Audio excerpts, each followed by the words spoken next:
Hi, Rich, can you hear us? Rich, can you hear us? Yes, thank you. Okay. Hi, Rich.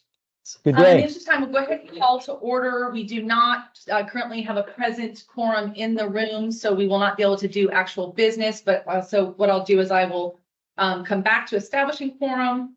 We will go ahead and open up a public comment if we have any. Seeing none. There is no public comment. Okay. We will skip our approval of minutes so that we can do that once we have quorum. But let's go ahead and do the discussion regarding the measuring impact special event partnership grant. And staff provided us attachment B that gives a kind of proposed outline for the survey of events. Hopefully everyone had a chance to take a look at it. So what I'll do is I'll let staff kind of share a little bit of update on it, and then we can ask questions. So Yeah, can I interrupt for a moment? Can I interrupt? Yes, sir. Just a point of order. Since you need a quorum in the room, how many short are we of a quorum in the room? One. Okay, if I go over there now, can we conduct business? Yes, but we think Santiago's on his way, so Okay. it's up to you. All right, well, let's see if Santiago arrives, okay? Okay. All right, Let me thank text him. you. Okay.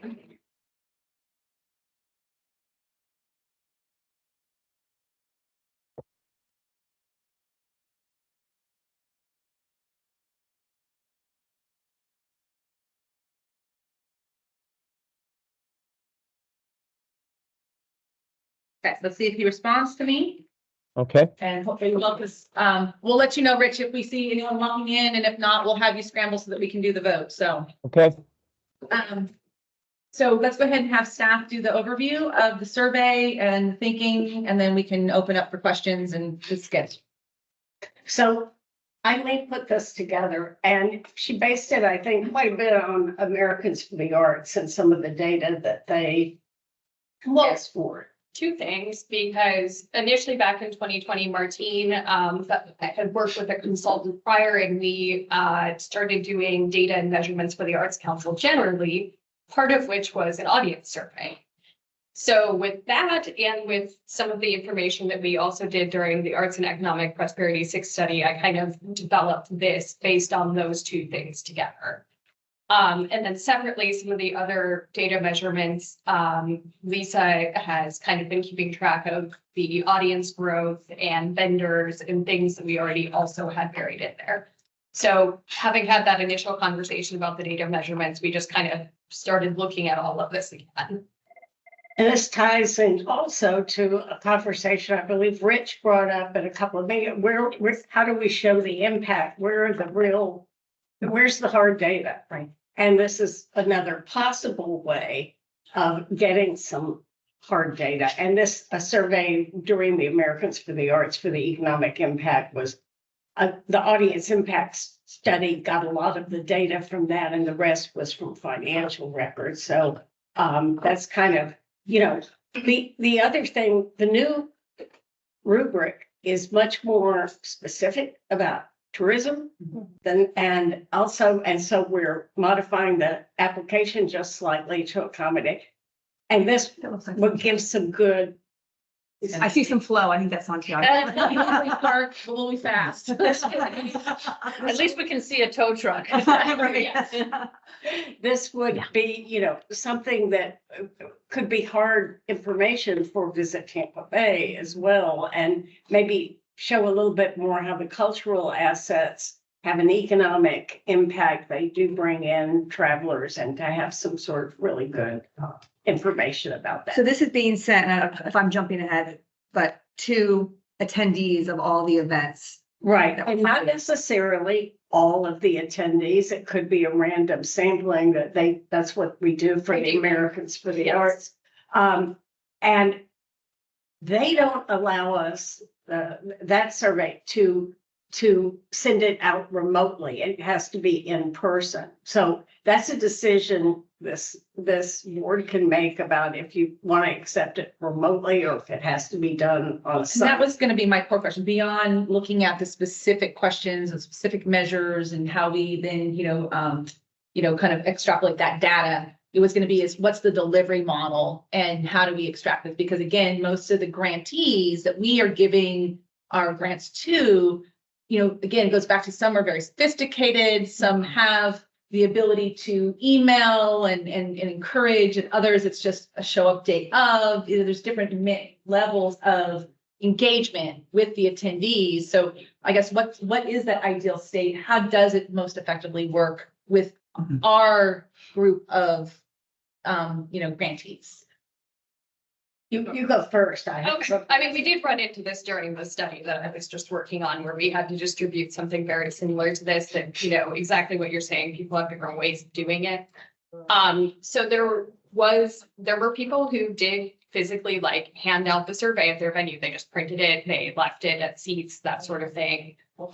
Versus like a Tampa theater who had a QR code that showed up during previews. People could scan it, sit in their seat and fill it out that way.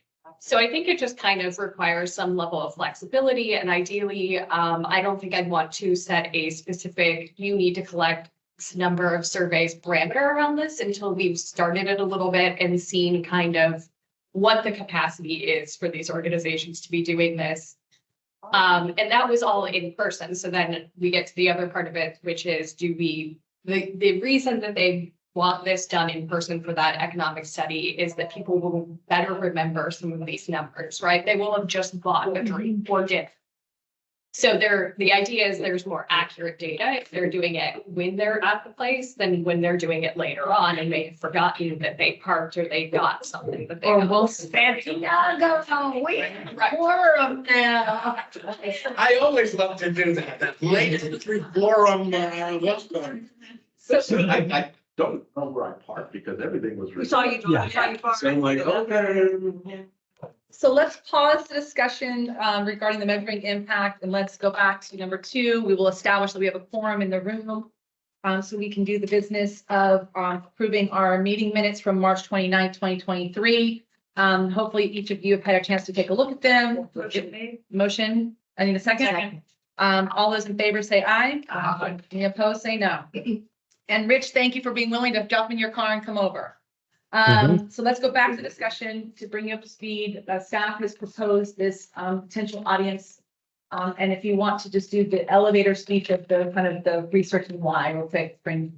Yeah, so the short version here is we already had some data metrics that Martina and I worked on back in 2020 with an outside consulting company, and they had recommended then an audience survey be distributed to our programs. So this is sort of a combination of that survey and the Arts and Economic Prosperity 6 data gathering that we just did as well to kind of give an overview of some of the tourism impacts and other impacts for the program.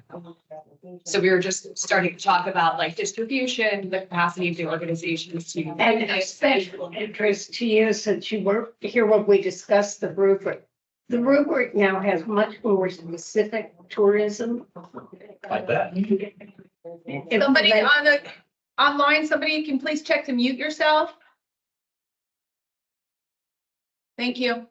And to align with that, we've redone the application for 2025.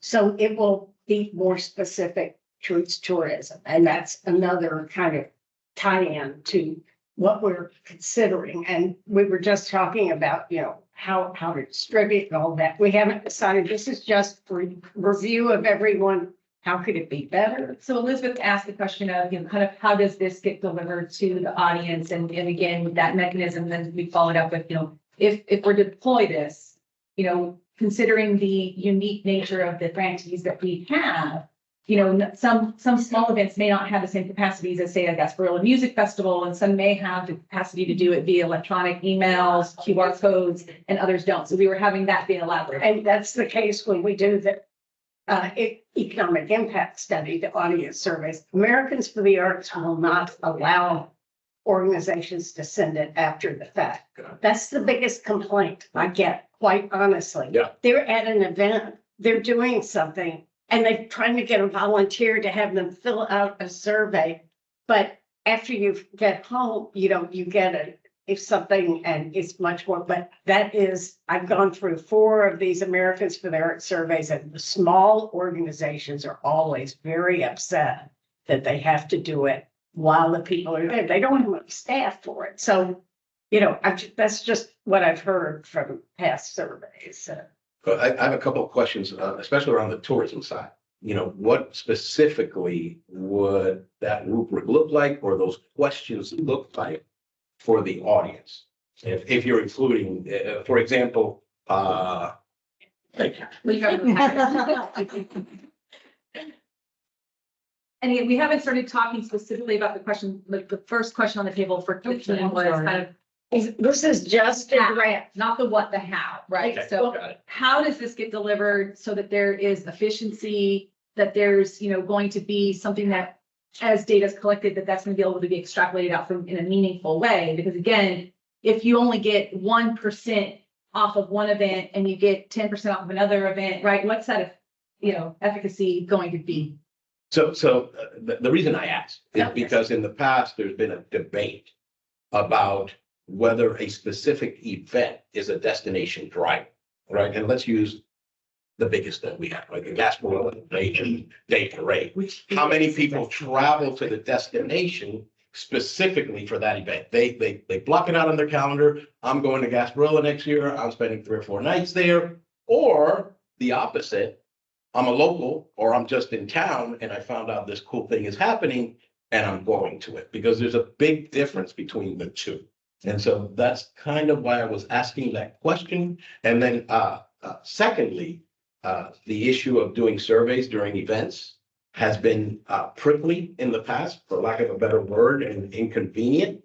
And so now there are companies out there, and I know and we would offer, if there was something you really wanted to verify and confirm, we use a company called Zartico.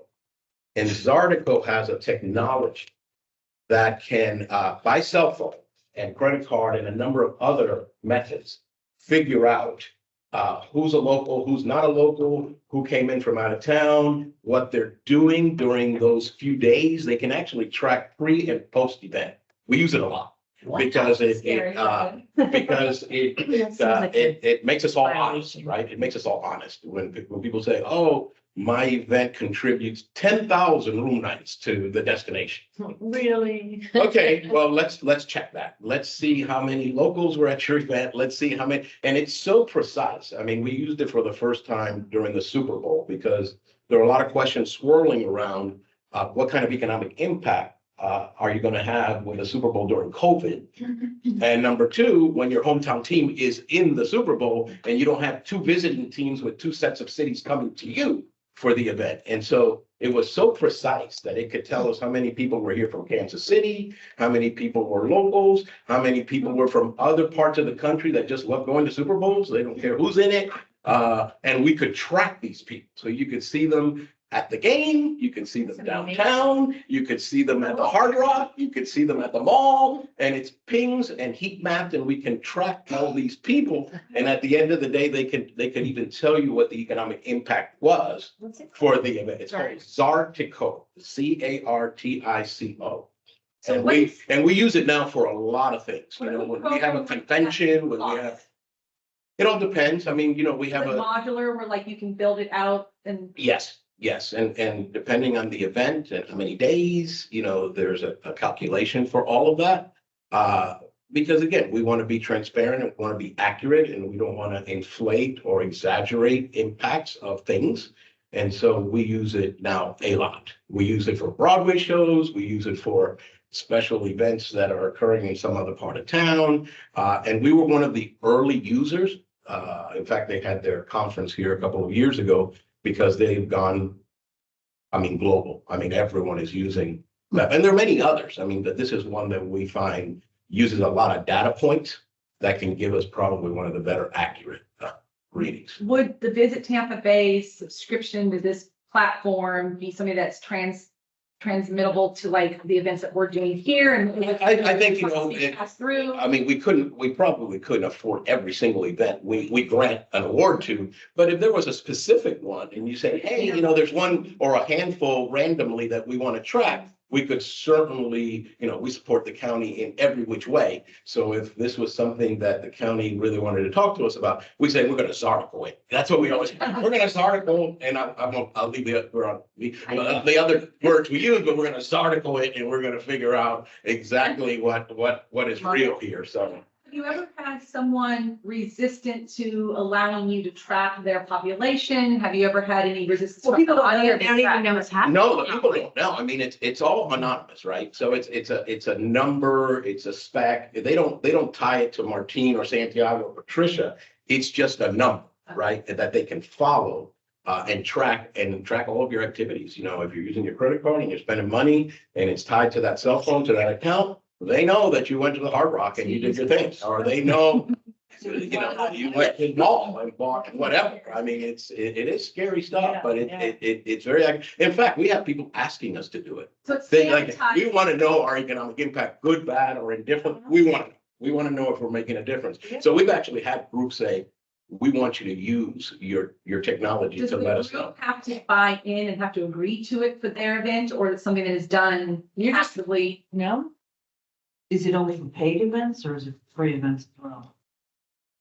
Like, how would you track it? No, it's for all, because when we were doing the Super Bowl, there were lots of free events that we were tracking. You know, there are events before the Super Bowl, there's stuff after the Super Bowl, and if we wanted to capture a whole week of stuff. I thought it was just drones going around measuring, like taking pictures and figuring out how many people are. Well, then there's a drone technology for head counting too, right? When you're talking about how many people attended a parade or, you know, a big festival, you can do that. Our Tampa Police Department, I probably showed the Hillsborough County Sheriff's Office, uses some of that technology to give you a head count, like, oh, 200,000 people showed up for Gasparilla. But there's no free event because even if there's no ticket price, you're buying food, Well, drinks and. Right, yeah. Yeah. So, And when you split grants over a certain level, we could require, you know, if anybody gets more than X thousand, some of these smaller ones to our point, they're not gonna have, it's just gonna be a little. Well, like the water tower, you know, community event, the Halloween pumpkin event, those are gonna be very different animals, I think, than, you know, large festival or a music-based event or. But those larger ones are kind of the bread and butter of what, you know, it'd be great to know that economic impact to show that this is, I mean, my mission is made possible. my question is, well, I have a couple. One is, it looks like good information, but to me, knowing people, it's a long survey. And I don't know that what kind of response, like the whole section about what you spent and where it breaks down, to me, it would make more sense to like check off things you did and then for them to put an estimate of what they spent for the day instead of piecemealing. But so I think this survey is too long. And then my question is, what do we intend to do? What's the purpose? Because if obviously we're giving a grant for an event and we want to know, is this event worthy of the grant? Is it making an impact? Is it doing what the intention is? So if we give the survey out, like, what do we do with the responses? Do we say, well, you had an abysmal response. It doesn't look like your event had a good impact. But there was a hurricane that day. But I mean, that, not to say that there couldn't be confounding factors, but then do we say, well, since your responses were either you had almost no responses or they said this wasn't a very important event, we're not going to fund you anymore. Like, does this factor into that consideration? Anything that's punitive in nature. So I think it's almost two different issues, which is what is the actual turnout for the event? And then like, what is almost like the per capita spending during the events? Kind of going to the second issue. I think if like organizations or people have a plan to do something, they're more likely to do it. So I'm wondering if, because the events are so diverse as well, from like block parties all the way up to these events that say they have 100,000 people or whatever. What if we just on the application as a non-scoring item had them include like their like one paragraph, their plan for conducting a survey of the audience. And then the big events, like an event like Pride could set up a booth and have a prize. You know, I mean, if I were throwing an event, I would just have a really good raffle. Like a $500 bar tab or something, I don't know. To complete the To survey. complete the survey and or give away free t-shirts or something. But I think, but then like a block party, you could say we're just going to go around to all of our neighbors who are there and collect it. But I think having like an outline of just a really brief outline of a plan that's not part of the score, I think would be sufficient. I don't know, I think the questions are really good. Now, having looked through it really quickly here, I think I agree. It's a lot. And I don't know if using technology helps, where you're pinged while you're there and you respond to a few questions and that makes it work. Because This all seems pretty lame after hearing about Zardico. well, Zardico doesn't ask anybody anything, right? They don't ask any of these specific questions, but they can tell you. It's real data. You still are subject to interpretation, including what we collect for the Americans for the Arts study. It will be fascinating to do Zardico and do this and see how. Do a test study, right? Okay, let's. Little test study. Yeah. I see two inherent values with doing something that's modeled one way or the other. But the first value is if we think back to the last year's cycle of kind of, what is the value proposition of our grant program and, having to go before the county commission, we are a product of the county commission, but also being able to defend the investments that are being made into the community and showing an ROI. So there's a value proposition in being able to have. There's an advocacy piece. So, so the data component can be of value as we're demonstrating. But, again, surveys can also tell you information you don't want, right? Or don't necessarily align with the goal. So, good, bad, or indifferent, data is data and the outcomes of that. So I do inherently like the value proposition of knowing, as Zardico will do for us.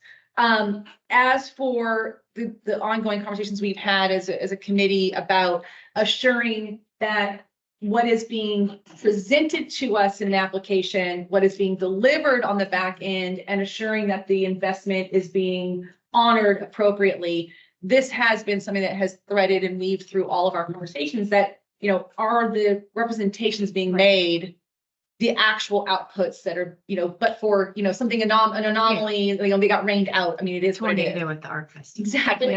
Which we had one year. Yeah, and we've had hurricanes and but for that footnote, right? Like, do we have something that can validate the information? Again, we've got folks who tell us there's 100,000 people there. Now, they may only have 70,000, but 70,000 isn't 100,000, right? And those impressions are different. So, I mean, I like conceptually both, but goes back to my original question, how do we actually, the how, right? The what I think is very value added, but how effectively? So what I would say is, again, there's a lot of value to the survey. I think there's two things. One is I think we really first need to identify, this is way too long. It should be a page. We need to identify what is the most valuable information that we need. Right. So I personally, when I'm going through the applications, I struggle with impact because we're relying on what they're representing, which may or may not be true. And to date, we have no way of really identifying that unless particular events are being Zardicoed that we don't know about, which is the second question, so I think I would want to identify what is really important to us as a committee when we're looking at applications, and then tailor the questions. And doing so, what I would suggest is if there are events that we are funding that are Zardico, then we don't need any of this paid lodging, tourism, questions, would you have come, skipped arts altogether if this was not available, et cetera, et cetera. And I think that will really help us narrow it. I think these are solid, really great questions, but it's too much.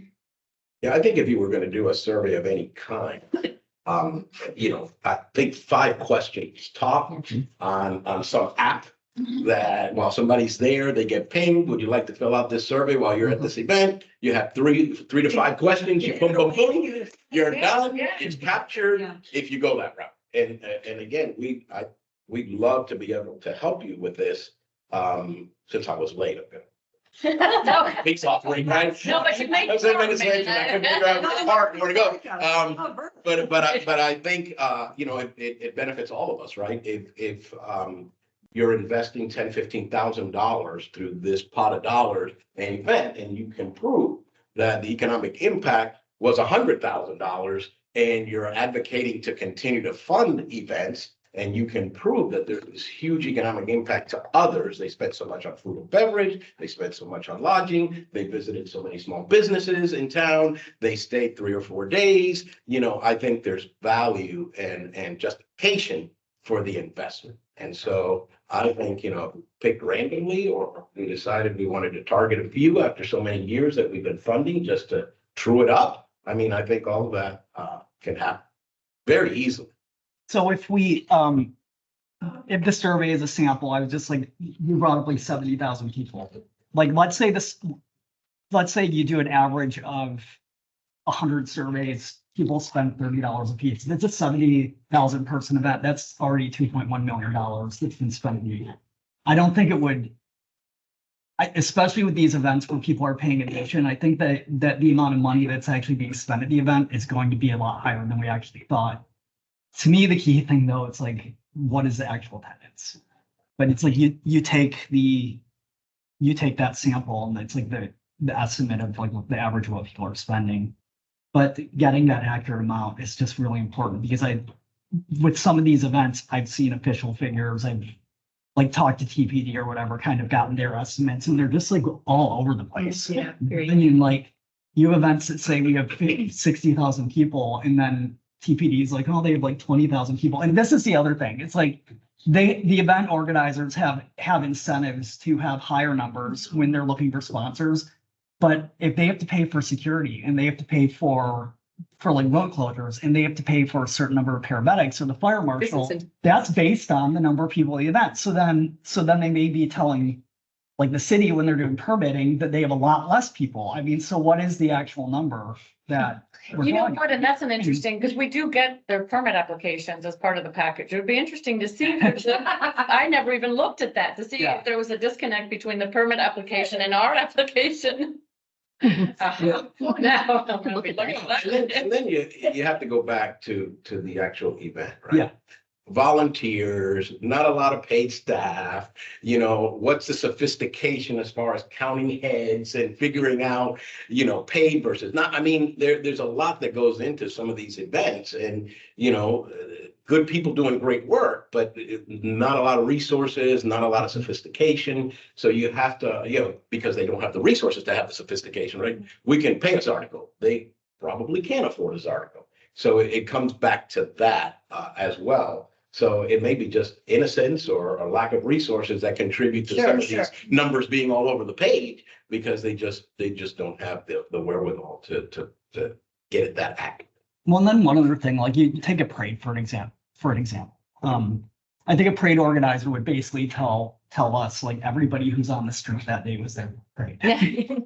But the reality is like if you start looking at cell phone data, you have the parade attendees, but suddenly all these businesses along the route that may not have had many sales during the afternoon, like at Ybor City, are packed. So really it's like the cell phone data for that entire area, even if the people are working and volunteering, really does demonstrate the economic impact, because suddenly all of these restaurants that are normally dead at 4 o'clock in the afternoon are full of people spending money, and the employees are making more money, and then that multiplier. So it gets pretty complex, I think, way above my pay grade, but you can see it. We've been qualitatively trying to make the case, right? So I mean, to the extent we can have something quantitative, it would be valuable, especially if there's going to be a persistent conversation around ROI and whether this is the best and highest use of taxpayer dollars. And if we can demonstrate at any level, I love the idea of if there's an opportunity to piggyback, at least for a select group of events that really are taking a more lion's share of funding from the pot, and it makes sense because there's scale to do so.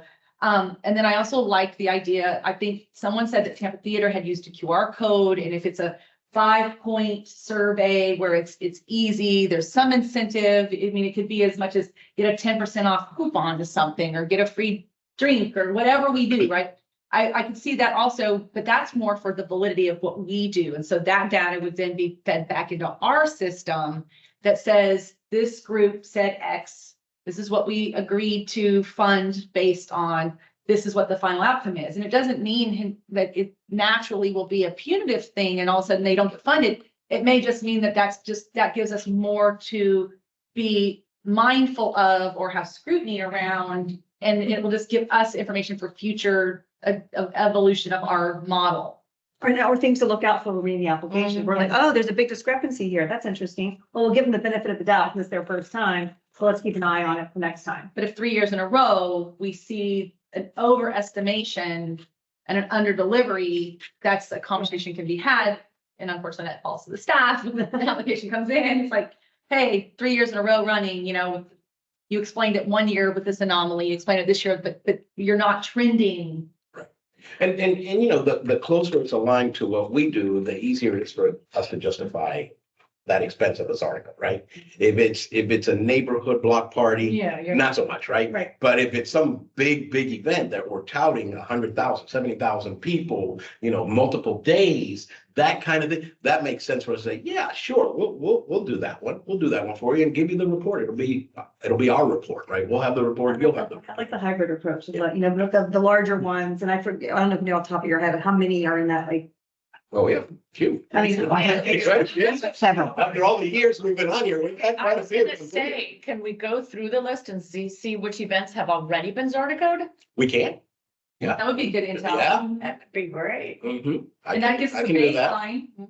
And then. Email me, Martine, so I remember. Okay. I mean, can we set a That's where dollar? tremendous is gone. So by the time I get in the car, I won't remember what I said today. So But they require been funded or and in the email, so. yeah. Over What a I said, certain unique- I don't know if you want to do it within the last year, within the last 2 years, however you want to do it. Just send me a list and If you can say, go back 2 let us know which years. ones you've done, because we have done.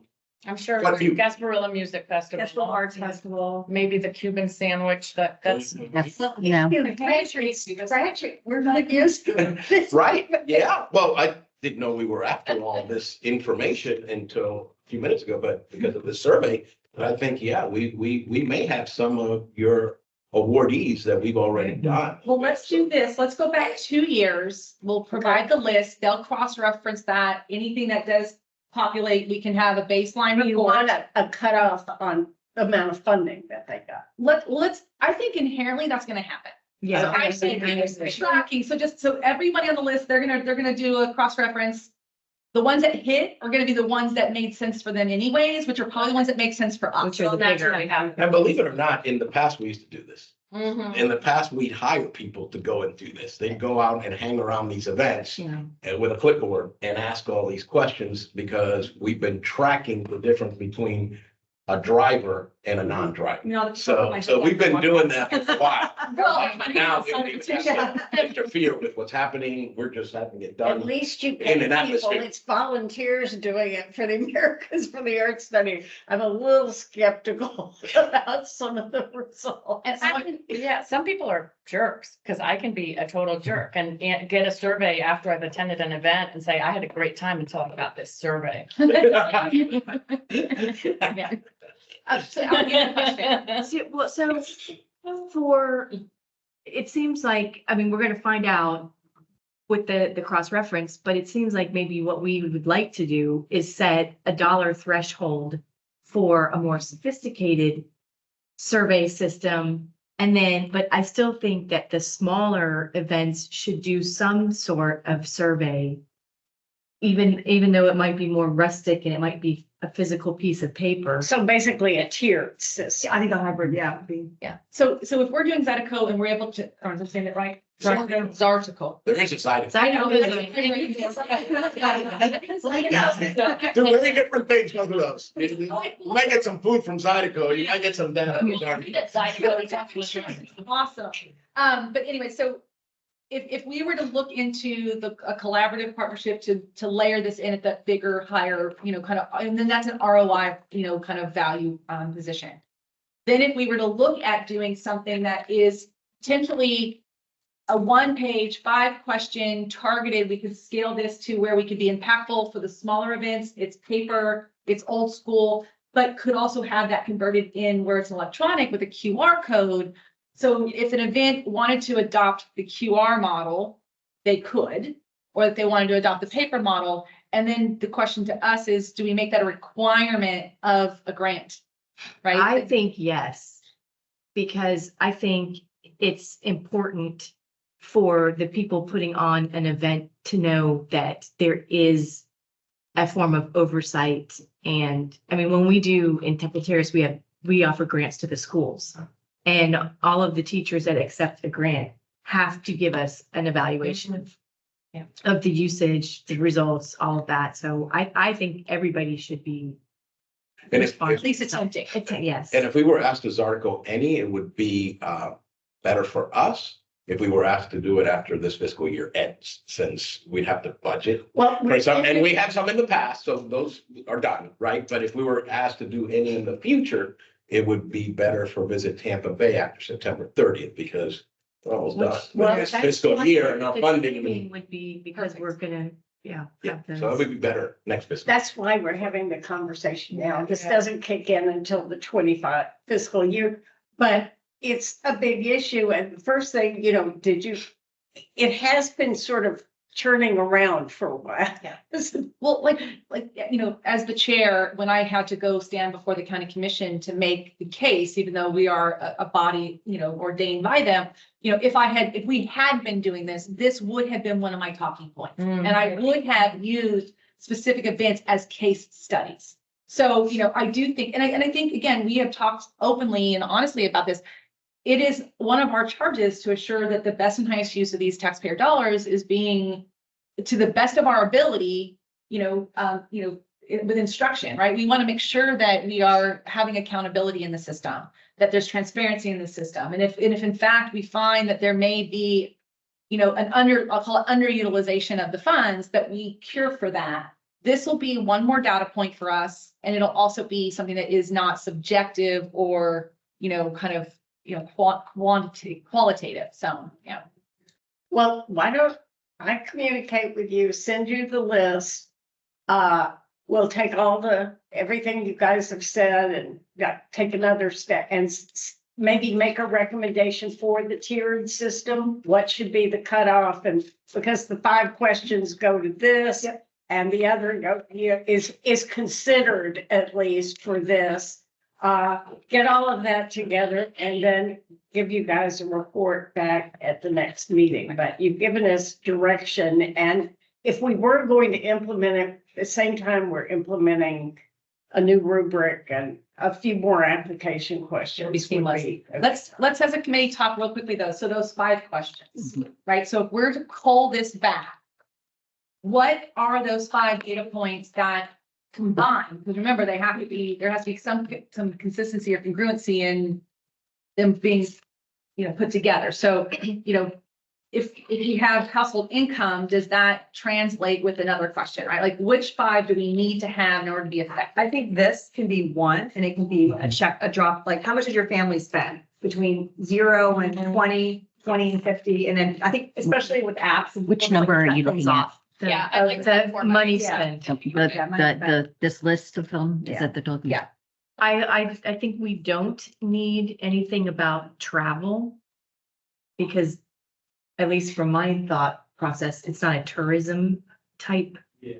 I know that there is an aspect to, but in terms of what the information we need, we're just trying to be a robust community, not. Well, I think the bigger events, the destination, I think It's gonna that's be where covered. that'll be Right, they're covered. gonna be covered under Right. the other way. Yeah, I agree. And again, back to the point that Allison just made, I think there's a qualitative and a quantitative aspect to what we do, right? You're a robust community, quality of life, those are all critically important. And then when you're trying to make the economic impact argument, that's a different thing, right? So I think for those smaller ones, you're really looking at the qualitative thing, how does it strengthen our community? One of the questions was, would your quality of life be impacted in some way if this event didn't exist? Those kinds of things. Question on the Americans. For I the think Earth. those kinds of things are important for that qualitative, robust community. We love our neighborhood kind of thing. And then for the others, we're talking about some other quantitative things that speak to economic impact, return on investment, all of those things. So I think you're right on the smaller ones. I doubt that somebody and I could be wrong, I've been wrong many times, somebody from Ohio came to a block party. Right. You know, oh, I'm gonna go to, you know, some block party, I'm gonna travel from, you know, Ohio to go to that.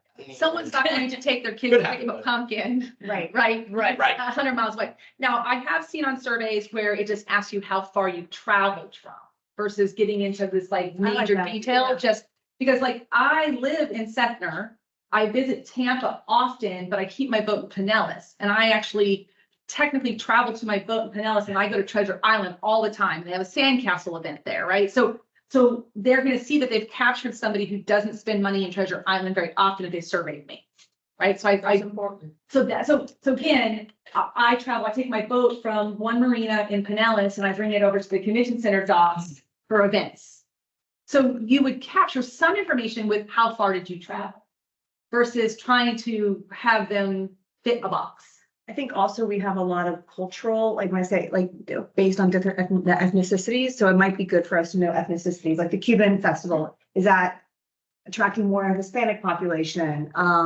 There's different neighborhood block parties, like people don't necessarily like to always answer those, but I think it's important because we're trying to get a lot of those, not just the big ones, but kind of the smaller, more cultural ones to preserve the community feel, kind of knowing who's Well, actually attending. And that's such a good question, because we're really trying to also there's two, community vibrancy is one category that you talked about, but then the other one is, and it might be part of the same category, is are we attracting to the Cuban festival, say, is it only bringing in the Hispanics, or are African Americans also joining in that cultural, different culture, and bringing cultures together, I think would be a really dynamic thing for us to know. So if we're finding, so at the end of the day, we want to know at least self-reported how much they're spending in the community. Maybe how far they came, so we know if it's already money that was going to be in the community versus coming from outside.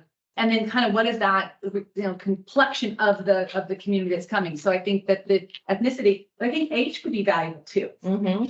There's going to be events that are going to draw, different populations, cohorts of people based on the net nature of the business. So I can see there being how far did you travel? What's the demographic, maybe two questions on demographics. How much did you spend? So what's that last question? How many members of your party? I'd be curious if like a couple thing, is it a family thing? Are you bringing kids? Are you bringing friends?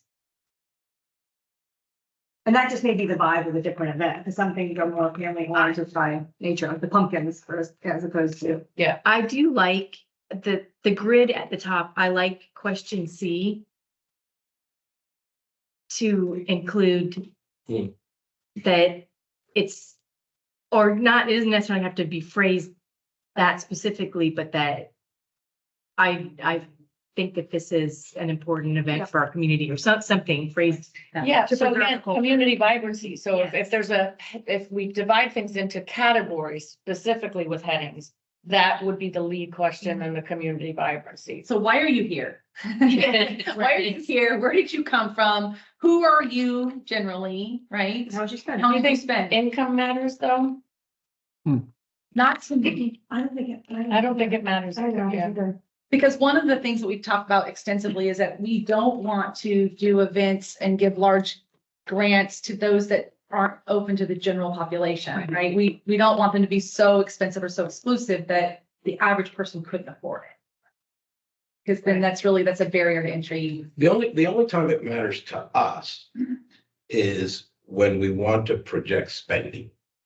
Right? At different levels here of income might impact what spending happens at the destination, right? And we see that often, right? If a family traveling on a budget, they're gonna get groceries, they're going to go to McDonald's.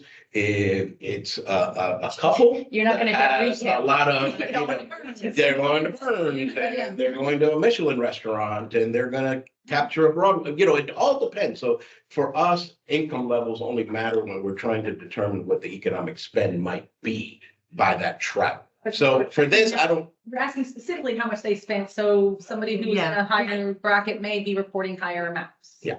So that would already be captured. That'll be captured. Okay.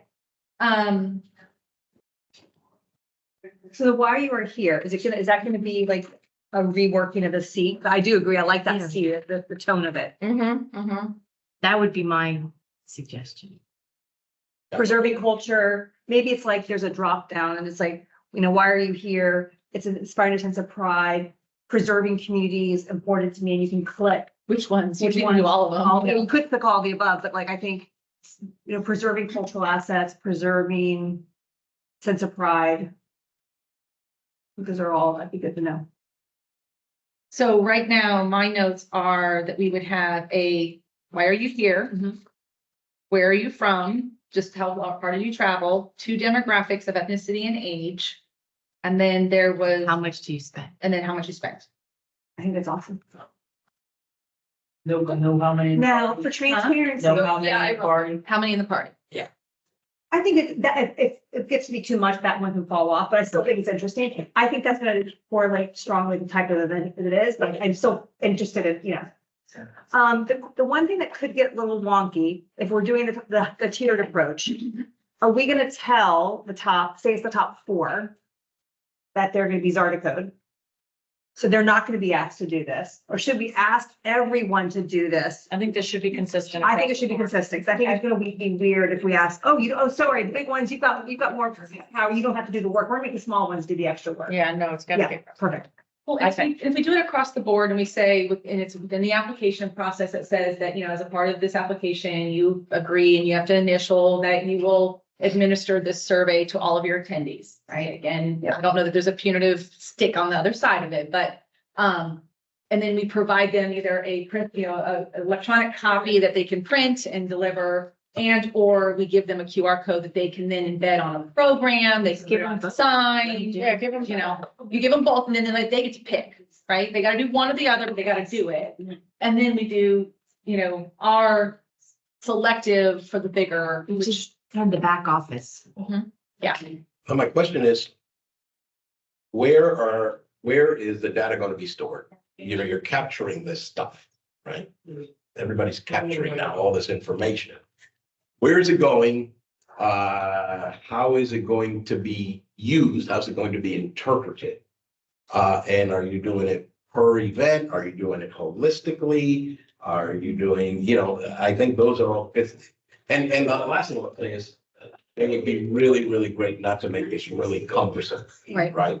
Because at the end of the day, people are gonna say, well, there's just too much work related to this grant. Yeah. I'll pass, right? And then you're not going to the service, maybe folks that you want to service or provide or so. I think making it the least cumbersome is important because they're already going through the application process. There are all kinds of things they're already doing for the award. So the less cumbersome, and then how are we capturing that data and how are we interpreting that data and how are we using that data? And I think all of those things are on the back end, behind the screen, behind the scan, behind the QR code, what happens? Where's it all going?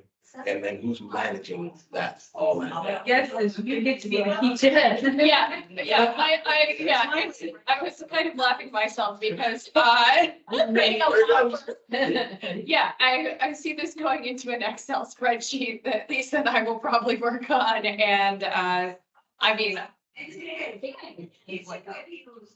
what I'd like to do is get all this data, get it into a format where we have it on a rolling basis, so that exactly what you were saying. The idea here is that when we need it, we just have it, right? Like when we need to explain why this program exists and justify its existence and what it brings back to the community, that data exists, right? So that was really the main goal. Nothing, I know we were talking about like punitive stuff, like I don't think we wanted to punish anybody with this survey, but just to. Though, so for example, if we've had someone who has sought funding 4 years running, and we happen to have data for 4 years running, and they apply for a 5th grant, we could have staff present that in our packet when we're doing the grant application process as another kind of reference tool, as a data point for us, where we can go back and say, okay, grant application 2021 said X, and this was the result. And 2022 said X, this was the result. And then it's a reflection thing for us more than it is, a directive thing. I can ask when I go back to the office, because we have a whole analytics team, because we survey after every Lightning game. I think our systems, everything gets fed into like a database But I'm happy to ask if someone on our analytics teams wants to meet with you and see if they can like customize a spreadsheet or something for you. Well, I think fine. they know how to do things I don't know how to do. You know, and they might have separate things that you don't have access to, but I'd be happy to see if there's an analytics brain that can kind of help you with the spreadsheet. I would That love would be that. great. Thank And you. you know our team really well. You come to a lot of our stuff. So Jeanette on our team also handles a lot of our research and a lot of our data. So I'm sure she could also be very helpful. You know, like pivot files. Sometimes they make financial reports for me. And I'm like, oh, I don't want to touch anything. I'm scared I'm going to break it. But like, I just push a button and something pops out. That's what Yeah. for us here. All of that would be amazing. Maybe if I can talk to both of them, Yeah. just get an idea of Yeah. how this is working in other places. Yes, That that'd be might the be the perfect extremely program. useful. Yeah, they might even. Yes, this that will- you need, yeah. This will capture and group it for you and attach meaning to it. I mean, they're. Yeah, well, and if we get to that posture that we have data, mined it enough, we actually may be able to, on an annual basis, provide a report to the county commission, Yeah. right? As a part of, Which we're supposed to do anyway. right. So this would just. But this would be be, again, it would be data, a report that is not just, this is how much we gave, this is what they said, So I mean, I think, again, it goes back, there's two value propositions. It's us being able to demonstrate our ROI, and it's us being able to have the transparency and accountability in that, of the process. How many events annually are there? 40, 50 That we fund. that we fund? There's lots. Yeah. There's lots that we don't fund, but they're. So How many events annually do we, This- like 40 or This 50? year, there, not as that many. I think there's like 30 in the first cycle and only 4 in the second cycle. So It's 35 to 40. It's a manageable It's number. ebbed and flowed. yeah, it does, Yeah. it does. I do think you're gonna need like some enter to win stuff with this. I don't know if you've ever. I would say as a prior grantee for these direct grants, this is not a cumbersome thing to ask somebody to do. If you say we can share this information, because then they can. It helps them, yeah, Sure. Right. And it helps. I think the end user for the participants, I think there should be some, if you fill this survey out, it will take no more than 4 minutes and you'll be entered to win X, Y, and Z. Drink coupon or But something even. I don't even know they have to do that. Would do that. They would have to. They have to. Yeah, no, not us. Yeah. But it would be up to them, but if we can share the information with them, because there's a lot of times when you would collect your own data, you don't know whether, like we're talking about the number of people coming, if you have a 2-day event, how do you count the number of people who's been there over 2 days of 8 hours of a festival? Let's just ones that they're going like this. Right, yeah, and that's, which they do. And some people come for both days. Right, and then you So- don't. Especially if it's not ticketed, right? If it's ticketed, that's different Sure. because you have ticket sales, but, and again, we don't want this to be any more cumbersome than it needs to be. So again, I don't want a small not-for-profit having to go spend copy costs to print a bunch of pieces of paper. But if we give them the option for a QR code, it is not going to inherently give them a cost, Can we ask for, because a lot of these free events or ticketed events go through Eventbrite. So 2 questions. Does Eventbrite have a platform for a survey for people who register that we could have access to? And also, secondly, can we have or ask the applicant for their Eventbrite registries? Well, the Eventbrite's public, they publish it. So just really quick, some of them actually give us their attendance list from Eventbrite. Okay, already. okay, Like okay. if they're using Eventbrite, like they have to report their attendance. It's not uncommon. Okay. Even in So that's- programs to see a list like that already, like, because that's how they're generating Right. this is how many people attended data. Very tangible if they do have something like that, which is great. I don't know if they have a survey function. But my instinct would be that if they do, it's not as robust as other survey formats. Sure. That there might be a better way to do the survey than putting it inside that. It's also grabbing this thing really quickly because I just think it's cool. This is something Palm Beach County made that has their like advocacy data about their economic impact. So I feel like it'd be cool and interesting if we got more data and could start also finding ways to distribute it more into the community to kind of create that public support. Yeah. bring awareness. Yeah, I thought that was a super cool way of doing it. Which is why I grabbed one, but and then third thing I kind of wanted to say when we were talking about distribution and it being cumbersome or not cumbersome. I love the idea of making a requirement. I would like to do that very carefully though, because when we first started the conversation, we don't know what the capacity is yet. So I wouldn't want to make it like, you have to give it to every single attendee, or you have to give back with X number, especially not in the first year. I think that we can, over time, start to see what the capacity really is in larger festivals, smaller organizations, et cetera, but just kind of framing that very carefully, especially at first. So at first, it'd be good to see like how people do it, and then if people aren't doing it, then we can say, hey, next time we fund you, let us work with you to help you find a way to do it. And then, Right. so that it's more of an advisor consultant role. And that can be a conversation that's had with staff, with the grantee, whereas you say, how does this get delivered? I mean, most events have signage. Yes. Most events have, because they got sponsors and Programs or- and a program or some kind of brochure or something. So there should be the capacity to put a QR code that says, take our survey here on some kind of collateral, right? So at minimum, I would hope that every event would include this QR code, so long as we get it to them before their print deadline on everything that they're printing with the logo. Because by the way, it's almost like our logo has to be on everything, right? That's one of our requirements, is that they also have to put this on. That should be the minimum. Beyond that, that's now going to be up to them, but I think that could be the minimum expectation. I like that. Yeah, that's a very reasonable way. Okay, so when you go to print your signage and you make your programs, somewhere on it, it doesn't have to be on the front page, but somewhere on this has to have the survey, link. Should be on their website if they have a website. It should be on their Facebook page if they have, like it should be available to anything that they're using to promote the event. And anywhere that our Hillsborough County logo should be, this too should be. So that means you guys are comfortable distributing it sort of after the fact or not physically at the event? Yeah. Okay. It could be via email. I think depending on who's going, some people respond via email, some people use a QR code. Yeah. Like my mom wouldn't be able to do a QR code to save her life, right? So I mean, I can barely do it. Yeah. I can barely do it. How many times? I need my green. Like, taking a picture of the picture. Lord. So some of us just not, yeah. Okay, so I do want to be, so just for staff, is there anything more that you need direction wise, to get you guys enough to be dangerous?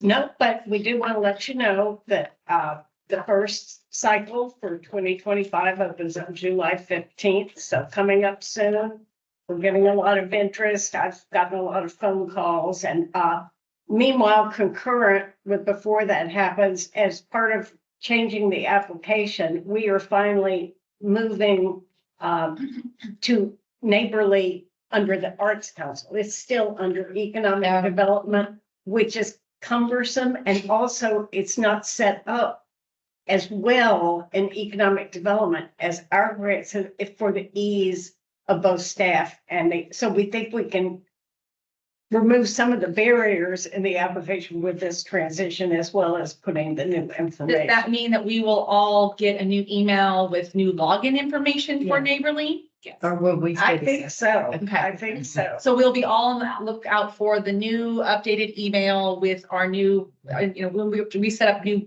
sign-ins and passwords. I think it's like a brand new system. Okay. So, but it's going to be so much better and more robust and easier for us to work with. So I'll be on the lookout for our new access sign-in stuff, and then we'll be looking for our email with the actual list and our notice of the timeline for the July 15th application. Well, that's when it opens. I don't have the exact date in front of it. It's about, 4 to 6 weeks after that you all will get. Do we have a date yet to get together? Yes, When yes. is just want to make sure. I'm sure it's on my calendar. I think it's September 6th. It's September 6th. first Friday of the months of December, March, June, and September. So let me see what the first. Yep, it's on my calendar. So is it there? Yes. Will that be a remote option meeting? So long as we have quorum in the room. I know I'll be gone that day. So we'll count you as a no. Yes. There I you will will be be gone, quorum. too. Okay, no It's quorum. the USF Alabama game. Oof, okay. right, so we'll assure we have quorum. If not, we will move the date. Yes, because. Because we that have to will be have quorum for that one, Voting so. on. that. Yeah. So let's go ahead and survey people now on September 6th, so that anyone who is known to be out of town, because we know we can't get to a critical number, we might as well move it now. Okay, Did you have I'm out. I'm here. For September 6th or December? 6th September. September. When is Labor Day again? 2. The weekend before. All right, so 3 things. We're gonna get an email to get us signed up on our new neighborly accounts. We're gonna be watching for the notices around the next cycle. And we're going to verify that the September 6th is going to be achievable for quorum. And then beyond that, do we have any other business? Nope. All right, then I will take a motion to adjourn. Second. All right, all in favor, say aye. I wasn't passed. Elizabeth and Patricia. Jointly adjourned. Yeah. Hey, Vic, you did the first vote too. Good discussion. So Yes. that's great.